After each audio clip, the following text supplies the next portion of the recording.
We get into this episode where we find that Truman has actually held back on what he could have actually said in his expose in the Esquire. And we are introduced to a very spicy new character who I would venture to say that I would have loved as a life coach, James Baldwin. Let's get into it. All right. When we begin this episode, we kind of do a time jump backwards to the reaction that Bill and Babe have to Truman putting out the Esquire. So they're kind of talking about how everything went down. Babe and her husband are kind of having this exchange. And Bill pretty much tells Truman he can go F off. And Truman tries to commit suicide. And that kind of sets the tone for this entire episode. Yeah. I guess I didn't think that Truman Capote would have been that weak.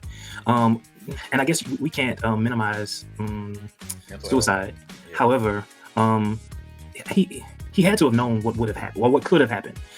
You have to play all the angles. To say that he was as smart as he was, he should have known that there could have been some repercussions. And the other thing too is that, and this is the trouble that I had, like, this is another one of those shows I might have to go back and actually read about the history of their relationships and stuff, because it brings up a lot of questions. Like, one being, like you said, Jermaine, he had to have known the repercussions of writing this piece. Why was he surprised, right? What did he expect to happen? And it almost feels like he turns into this whole, even after he initially wrote the piece and it published and stuff, it's almost like he's turning back on the Swans, like, and woe is me. You guys are abandoning me. You're neglecting me. You're doing all this to me. When you basically just kind of put their lives, as we say, on Front Street, right? And told all their dirty business. And then you're surprised when you're being ostracized by the Swans. It's like what world are you living in? I don't understand. Well, in this episode, to Truman's point, he's like, hey, wait a minute. I didn't even expose everything that I could have exposed. I was actually not trying to come after the women, but I was rather trying to come for the men with how they handle things. And I think part of how he was tormenting himself, like, wait, I really didn't intend to tear down my friendships or tear apart my friends. I was trying to come for the husbands. And the wives were kind of hitting the backlash, but wait a minute. I didn't even expose them because I got a lot on them. And this came out in episode 5. It was very messy. But do you think that that's realistic though? And let's just suspend the fact that we're watching the show, but like just thinking about it in real life terms, because this did actually happen.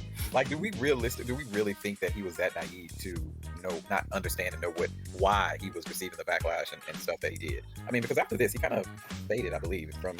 I think he had manipulated the women so much that he felt like he could have, got them back on his side.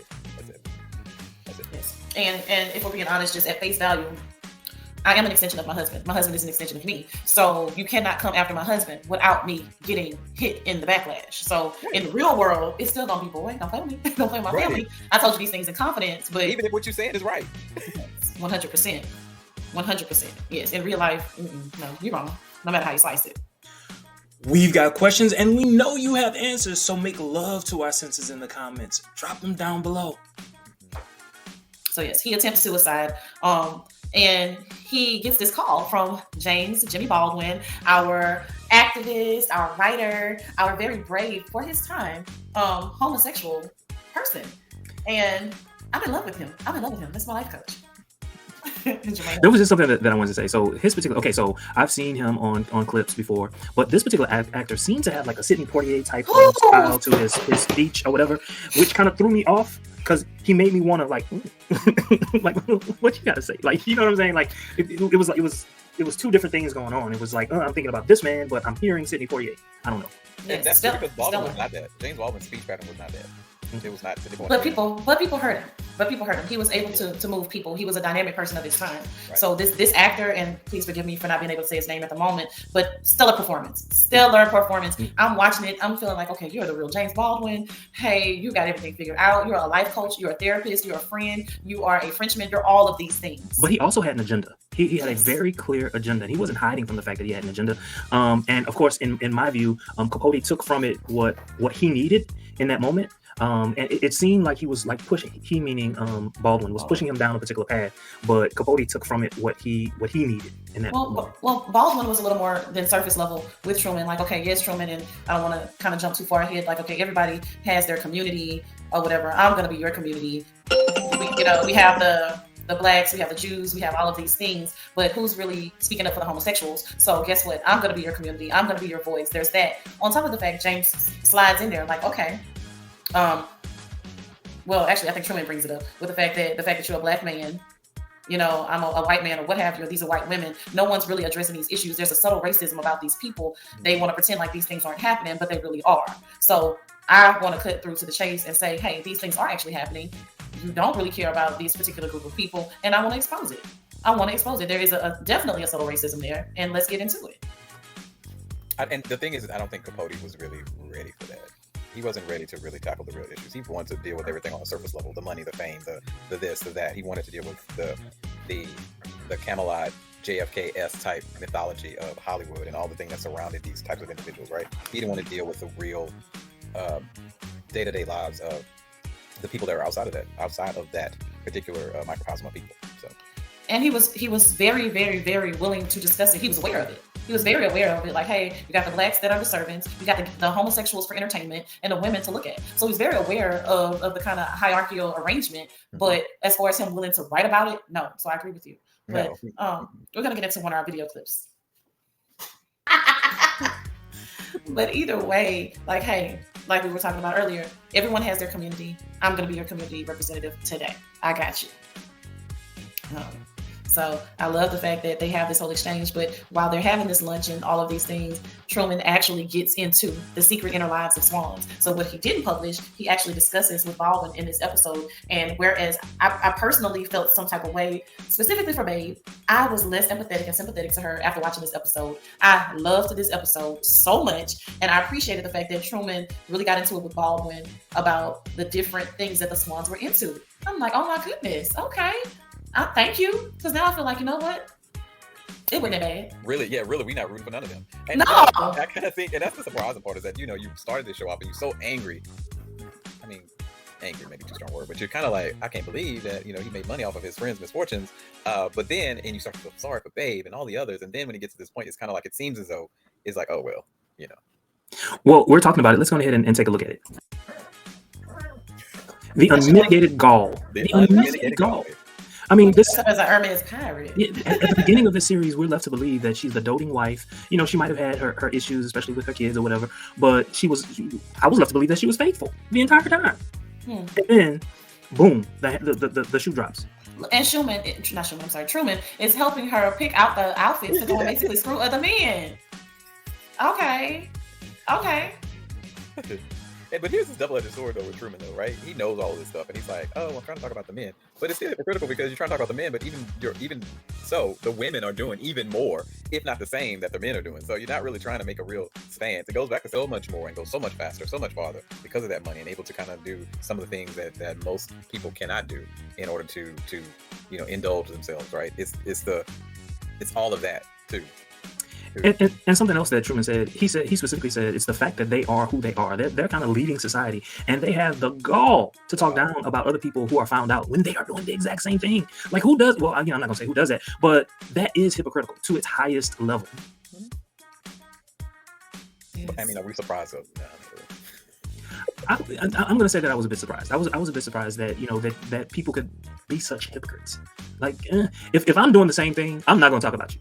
If I know I'm doing the exact same thing, if you whoring in the street and I am too, I ain't talking about you. I'm like, babe, do what you gotta do. Have fun doing it. That's my thing. Look, I have absolutely nothing to say. Nothing. Not a word. Just a word. But I loved how he got into not just their relationships with the men or their husbands, but with their family, with their children. He said that they were all horrible mothers, not just, they weren't that great. No, they were horrible mothers. I was like, oh my goodness. Even Babe, like, she was one of the worst. Like, she was so obsessed with the idea of perfection. She didn't know how to be a mother. She absolutely did not. So when they kind of showed one of the scenes with her at the party of her daughter, she's like, hey, get this buffoon out of my house. He's a clown. His job is to be a buffoon. Like, what are you even talking about? What are we talking about here?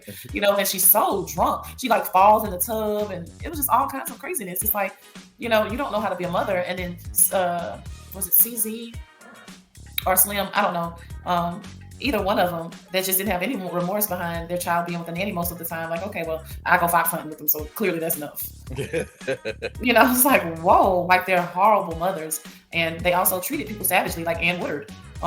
They showed they showed the whole scene with her where they just kind of outcast her and were extremely rude to her. And I'm like, oh my goodness, I would have set it off in the coach mask. Do we ever find out if the allegations were true, or was she just a victim?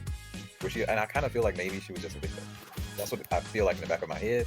I don't really know. Like, so Oof. Okay, so I did a quick search on the internet, Google. So if I'm wrong, I'm gonna blame Google. But Google said that eventually it was her son that was convicted of killing the father, and not her. Oh, so that just adds a whole other layer, right? Mhm. So another victim of Truman, Mhm. basically. So they were absolutely horrible to that woman. Horrible. So who did we like in the beginning of the show? Started when we first started watching it, and then did it suddenly change once we got to this point? Like Babe. Yeah. For me, it was Babe. Like, I'm like, okay, that girl, okay, she's dressed to the nines. She's a classy woman. You know, she's just, poor thing. She's going through it. Her husband is busting down one of the most unattractive women on earth. And all of these horrible things are happening to her. And I felt so bad. In a house, watch you there. Huh? In a house, watch you there. In a house on her sheets. Like, it was disgusting. And then, like, Babe, you dirty scoundrel. So for me, my favorite character was actually Truman. And let me explain why. He was my favorite character because he was just so funny to me. Everything he did was just hilarious. And then as the episodes went on, he started to really truly remind me of Catty Gay Boys, who I cannot stand. Yes. Exact same thing. I was going to say the exact same thing. That is it. Truman, I was like, oh, I guess there was this mystique that I had. And I know this is it's fiction, but I mean, there's some basis in reality. But for me, as it relates to the show, it was Truman. But the more I saw his interactions with people and how he dealt with his relationship with women and all the other kind of stuff, I just was like, ugh.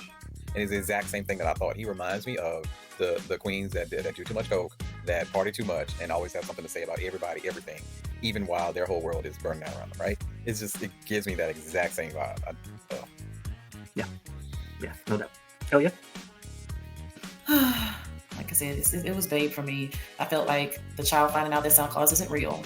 It was very hurtful to just find out how absolutely disgusting Babe was, just like the rest of the people in her community. It's like, okay, you don't care about people. You just are consumed with your own little world, and that's it. That is absolutely it. But I love, one thing that I did love in this episode was Baldwin expressing how he felt, or not expressing how he felt, but his random swan facts. And I feel like we had a clip about that. He was talking about the swans, how they devour each other. Do we have the clip? Still acting again. I love to see him. I just love to see it. But the way he puts those swan facts out there, it's like, is that not so relevant? You have Babe on this pedestal, and she is supposed to be the best of the best, but even she ain't worth a dime in Chinese money. So for me, and this goes back to something that I said earlier. It was, to me, Baldwin's character, or this particular character, was specifically talking about race. And Truman was then able to say, okay, yes, I hear what you're saying, but I'm going to relate this to me. I think what Baldwin's character was trying to elucidate was the fact that, hey, you can reframe all of this from a prism of race. But Truman was just like, nah, I'm going to take what you said, Elliot. Nah, I'm going to make this specific to these women. It's about money. It's about fame. It's about this power that you have. And it's just amazing how two people can look at the same set of facts and arrive at a different conclusion. Yeah. 100%. He even and I want to say it was within the same scene that he even says, like, Truman, like, well, hey, maybe I'm guilty of the same. Maybe I'm a racist, because Baldwin says basically you can connect everything back to race. And again, just remembering who Baldwin is. He's an activist. He's a writer, civil rights activist anyway.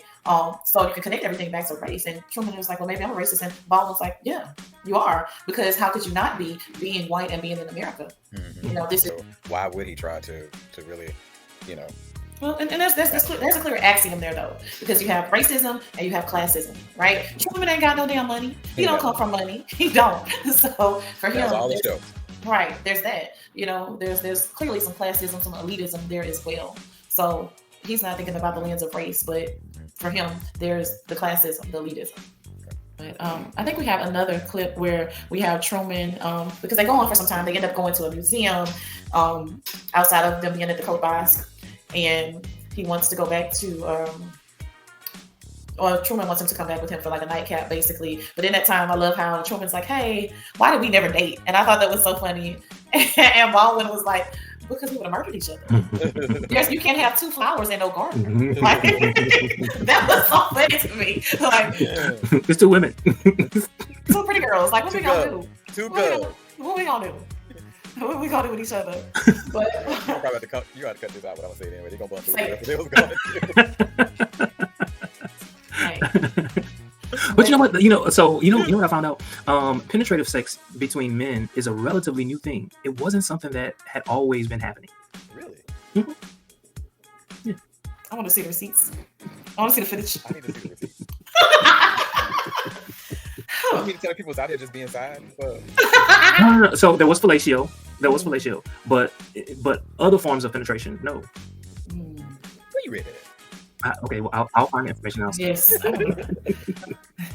Oh my, good to know. I love these random facts. But in this episode, That kind of toward takes me to a whole different train of thought. I have so many questions now, so that needs to get there. toward the end of the episode, Truman and Baldwin have a nightcap at Truman's place. But what happens is Truman wants to continue to drink, and Baldwin is in a completely different frame of mind. Do we have a video clip? He is the world's best life coach, and I'm gonna stand on it. He is getting Truman together. Like, hey, you're abusing alcohol. You have this disease of alcohol abuse, and it's basically threatening the essence of who you are. He goes on to say, like, hey, look, you have a light in you, which it wasn't in that clip. He calls it a fake motherfucking glow, like one word. But you still have light. So you have a responsibility to yourself, to your community, to produce. And you're not doing that. And this alcohol is basically contaminating what it is that you have a responsibility to. So basically, get it together, produce what you need to produce, and get out of your own way. Yeah, stop dimming your light. Yes. Let it shine for the world to see. Yes. And he does it. He says it very eloquently, way better than I would have. But I appreciate it. And I'm like, dang, when can I book him for a session? Because it really spoke to me, like, really honestly, like that scene. So many of his scenes spoke to me as an individual. But that one right there, it was just like, get off your ass and do something. Yes. And do you think part of it is because we're seeing the actor play the role, but we're also in our mind thinking about who Baldwin was as a revolutionary and how important he is to the Black gay community and the Black community as a whole. And so we're internalizing it, right? We're saying, okay, this applies to me now. This applies to us now. And so that's just good writing. Yeah, and good writing. That's good writing and great acting. Because it should, in a sense, move you and get you to thinking deeper than what's in a very short moment of what's on film. So that, for me, that's great writing, that's great acting. It evokes emotion and deeper thought. So shout out to this actor because, oh my goodness, I'm like, oh my God, I'm not living right. I need to get it together. I need to stop dimming my light. Okay, I'm going to set the world ablaze. So it was really, really, really good stuff for me. But in the end, we find that Truman is basically, and I don't want to say fever dream. Yeah. For me, like I was telling you all earlier, it took me watching this 3 times to realize that, this was all happening in his mind as he was asleep. And it was really only because that those 2 scenes, the scene at the beginning of the episode and the scene at the end of the episode, it was basically the same scene. He did things differently. And I don't even know why I didn't pick up on that the first time that I saw it. Probably 9 times out of 10 I was walking around, which is why I don't pick up on things because I'm walking around. But anyway, I thought it was so appropriate that James Baldwin, the character of James Baldwin, was the person that spoke to him. Out of all the people in his life, he said it himself. Why are you doing this for me? We're friends, but we're not friends. So why you? So that spoke to the person of Truman Capote, that he would find someone who was as great, if not greater than him, to be the person to set him on a different path. Yes. For me, it tied it in a nice little bow. Again, I'm going to keep saying it. Baldwin, the life coach, who wouldn't want that as a voice of reason for them? So how appropriate, how absolutely appropriate. Although, no, we aren't of the same complexion. However, we are in this very small community. So we understand each other on that front. So I speak your language in that way. And I can reach you because I'm just as intelligent and aware of all of these things. And in essence, we are the same. We are still a minority. So I can reach you. Now, whether or not he reaches him, that's for another show. Amen. He did have a number of issues with Truman. But to something that Elliot said earlier, I think the biggest issue that he had with Truman was the fact that Truman was wasting. He was dimming his light because of the alcohol or alcohol/drugs. And if he could stop those things, he would have had more life, more stories to give and to tell. And it was almost as if Truman knew it, but he just could not stop himself. Right. In the closure of the Secret Inner Life of Swans, it closes out with Truman having a feast of one with his own personal Chef Boyardee. And he is feasting on Swan. For me, I'm like, oh my, what are you about to do to these post-Swans, quote unquote, in this next episode? Right. You have decided that I am going to feast on Swan. They aren't as docile as they seem. They aren't just these beautiful little creatures. They are quite dangerous indeed. And as opposed to being a prey, I am going to be a predator. I mean, he always was a predator, though, dude. He didn't think so. He didn't think so. No, he didn't think so. Well, for me, it was. I guess it wasn't so much what we saw in that clip. It was kind of like his approach towards the guy, his Chef Boyardee. Prior to that particular clip, it was like he was just being mean and nasty, and he was condemning the boy for not knowing certain things, and so it was just kind of like. But then he flipped it because he saw how much the boy went through in order to give him that, and clearly the boy was intimidated by him, and he said basically that he would help him, and so it was kind of like he's redeemable. Truman is redeemable. So I was left hopeful about his character. I'm looking forward to what happens in these next few episodes as it pertains to Mr. Capote, because I don't know. It could go either way. Quite a barometer. Let's hope for redemption, and then let's see what actually happens. So until next time, don't forget to like, comment, subscribe, and share. Don't forget to share. Leave your comments down below. See y'all.